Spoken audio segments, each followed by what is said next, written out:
اعوذ باللہ من الشیطان الرجیم بسم اللہ الرحمن الرحیم وَإِذْ قَالَ إِبْرَاهِيمُ لِأَبِيهِ آزَرَ۔ اب اس میں آپ دیکھیں گے اس سورہ مبارکہ میں حضرت ابراہیم کا ذکر ہے اور پھر ان کی نسل کے بعد انبیاء کرام کا ذکر ہے۔ ایک گلدستہ تو ہم پڑھ آئے ہیں سورہ نساء کے آخر میں، وہاں 13 انبیاء اور رسل کے نام آئے تھے۔ یہاں اس سے ذرا بڑا گلدستہ آئے گا، یہاں پہ 17 انبیاء اور رسل کے نام آئیں گے۔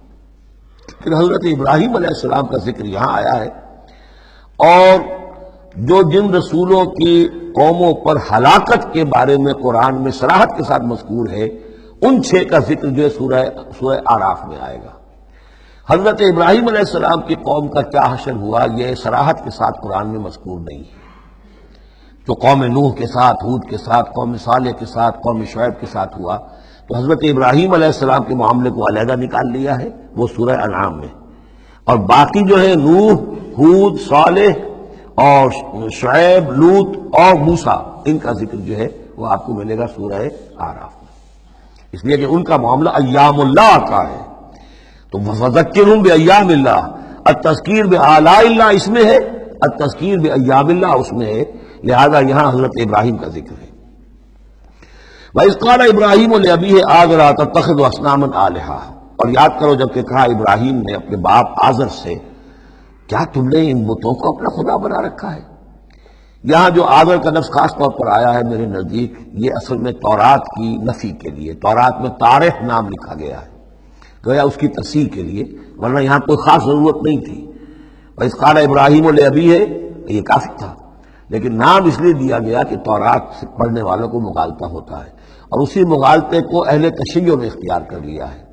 انہوں نے تورات میں جو نام دیا گیا ہے اسے حضرت ابراہیم کا باپ کہا ہے، اور حضرت یہ جو آزر تھا اس کو کہا ہے کہ یہ چچا تھا۔ اس کی خاص وجہ ہے، وہ پھر کسی موقع پر بیان ہوگی، لیکن یہ کہ تورات کی اس غلطی کو اہل تشیع نے اختیار کیا۔ قرآن مجید نے اسی کی نفی کے لیے یہاں پر حضرت ابراہیم کے والد کا نام صراحتاً بتا دیا کہ آزر ہے۔ وَإِذْ قَالَ إِبْرَاهِيمُ لِأَبِيهِ آزَرَ، اور یاد کرو جب کہ کہا تھا ابراہیم نے اپنے باپ آزر سے، أَتَتَّخِذُ أَصْنَامًا آلِهَةً، کیا آپ نے ان بتوں کو اپنا الہ بنایا ہوا ہے؟ انی اراک وقومک فی ضلال مبین، میرا تو خیال یہ ہے، میری رائے تو یہ ہے کہ آپ بھی اور آپ کی قوم بھی کھلی گمراہی میں مبتلا ہے۔ وَكَذَلِكَ نُرِي إِبْرَاهِيمَ مَلَكُوتَ السَّمَاوَاتِ وَالْأَرْضِ، اور اسی طرح ہم دکھانے لگے یا دکھاتے رہے ابراہیم کو آسمانوں اور زمین کے ملکوت۔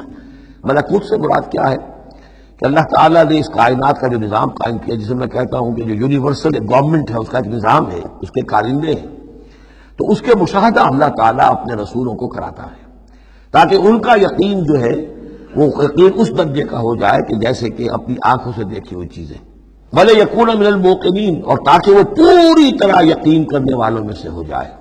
لیکن واو چونکہ یہاں آیا، اس سے پہلے ہم محذوف مانیں گے تاکہ وہ اپنی قوم پر حجت قائم کر سکے اور پوری طرح یقین کرنے والوں میں سے ہو جائے۔ یہ جو آگے آ رہا ہے یہ در حقیقت حضرت ابراہیم علیہ السلام کی طرف سے اپنی قوم پر حجت کو اس طور سے پیش کیا گیا ہے۔ بعض حضرات کے نزدیک یہ ہے کہ یہ حضرت ابراہیم کا اپنا ذہنی ارتقاء ہے کہ واقعتاً انہوں نے سمجھا یہ ستارہ خدا ہے، پھر ڈوب گیا تو کہا کہ نہیں نہیں یہ تو ڈوب گیا، پھر چاند کو دیکھا تو چاند خدا ہے، پھر کہا نہیں یہ تو یہ بھی جو ہے غروب ہو گیا، پھر سورج کو کہا۔ تو یہ بات اصل میں بعض حضرات کی رائے ہے یہ، اور الفاظ سے کچھ متبادل بھی ہوتا ہے، لیکن یہ ہے کہ زیادہ صحیح رائے جس سے کہ آگے آ جائے گا وَتِلْكَ حُجَّتُنَا آتَيْنَاهَا إِبْرَاهِيمَ عَلَىٰ قَوْمِهِ، تو معلوم ہوتا ہے کہ یہ اصل میں حضرت ابراہیم علیہ السلام نے حجت قائم کرنے کے لیے یہ تدریج اختیار کی اپنی قوم کو سمجھانے کے لیے۔ اور حضرت ابراہیم علیہ السلام اللہ کے نبی تھے، اور نبی کوئی بھی زندگی کے کسی بھی مرحلے پر مشرک نہیں ہوتا، اس کی شریعت، اس کی سرشت اتنی خالص ہوتی ہے۔ صدیقین مشرک نہیں ہوتے، نبی تو ان سے بھی اونچے درجے کے ہیں۔ حضرت ابوبکر نے کبھی شرک نہیں کیا، حضرت عثمان نے کبھی شرک نہیں کیا، جو صدیقین ہیں صحابہ میں سے۔ وَكَذَلِكَ نُرِي إِبْرَاهِيمَ مَلَكُوتَ السَّمَاوَاتِ وَالْأَرْضِ وَلِيَكُونَ مِنَ الْمُوقِنِينَ فَلَمَّا جَنَّ عَلَيْهِ اللَّيْلُ، جب ان پر رات جو ہے اس نے تاریکی کر دی، رات کوكبا، انہوں نے دیکھا ایک چمکدار ستارے کو، قال هذا ربی، انہوں نے کہا یہ میرا رب ہے۔ یہ گویا کہ کہنے کیا، ہاں یہ میرا رب ہے۔ اب یہ سوالیہ انداز بھی ہو سکتا ہے، پھر سائن آف ایکسکلیمیشن ہو سکتا ہے کہ لوگوں کو کہنے کے لیے کہ یہ رب ہے، یہ انٹروگیشن کا بھی ہو سکتا ہے۔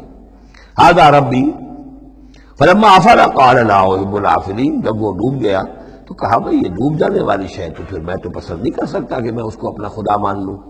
یہ قوم جو تھی ستارہ پرست بھی تھی، بت پرست بھی تھی، ستارہ پرست بھی تھی، اور نمبر 3 شاہ پرست بھی تھی۔ تینوں قسم کے شرک اس قوم میں موجود تھے کہ جس میں حضرت ابراہیم بھیجے گئے۔ یہ بیبیلونیا یا عراق، آج کا عراق، سابق بیبیلونیا، اس کا ایک شہر اس شہر کے بھی اب کھنڈرات نکل آئے ہیں، کھدائیاں ہو چکی ہیں۔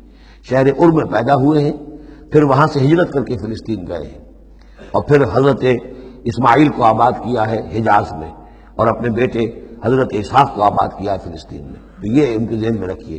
اور اس وقت عراق میں یہ شرک جو ہے گھٹا ٹوپ اندھیرے تھے، کہ ان کے یہاں بت پرستی بھی تھی، ستارہ پرستی بھی تھی، اور تیسرے یہ کہ بادشاہ بھی نمرود جو تھا وہ یہ کہتا تھا کہ میں خدا ہوں۔ اس کا مکالمہ جو ہے جو اس نے کیا تھا محاجہ حضرت ابراہیم سے، وہ سورہ بقرہ میں ہم پڑھ چکے ہیں۔ انا احیی و امید، میں بھی یہ اختیار رکھتا ہوں، جس کو چاہوں زندہ رکھوں، جس کو چاہوں مار دوں۔ فلما رأى القمر بازغا، جب انہوں نے دیکھا چاند چمکتا ہوا، قال ھذا ربی، کہا ہاں یہ معلوم ہوتا ہے کہ یہ ہے رب۔ فلما افل قال لئن لم يهدنی ربی، جب وہ بھی ڈوب گیا، غائب ہو گیا، تو انہوں نے کہا کہ اگر میرے رب نے مجھے ہدایت نہ دی تو پھر میں تو قوم ضالین میں سے ہو جاؤں گا۔ گویا کہ ابھی یہ الفاظ ہیں کہ جن سے اشارہ ہوتا ہے کہ شاید ابھی ان کا اپنا ذہنی اور فکری ارتقاء ہو رہا ہے۔ میں نے کہا تھا کہ الفاظ سے متبادل ہوتا ہے، لیکن یہ کہ ان دونوں چیزوں کو، دونوں سائڈز کو ناپ تول کر جو رائے بنتی ہے وہ دوسری ہے۔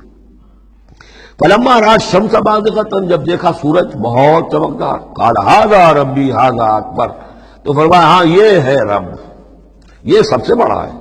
فلما افلت، جب وہ بھی ڈوب گیا، قال یا قوم انی بریء مما تشرکون، انہوں نے کہا اے میری قوم کے لوگوں، میں تو بری ہوں، اعلان برات کرتا ہوں ان سب سے جنہیں تم شریک ٹھہرا رہے ہو۔ انی وجہت وجہی للذی فطر السماوات والارض حنیفا، میں نے تو اپنا رخ کر لیا ہے، اپنا چہرہ جو ہے ادھر کر لیا ہے اس ہستی کی طرف جس نے آسمانوں اور زمین کو بنایا یکسو ہو کر، وما انا من المشرکین، اور میں مشرکوں میں سے نہیں۔ صدق اللہ العظیم۔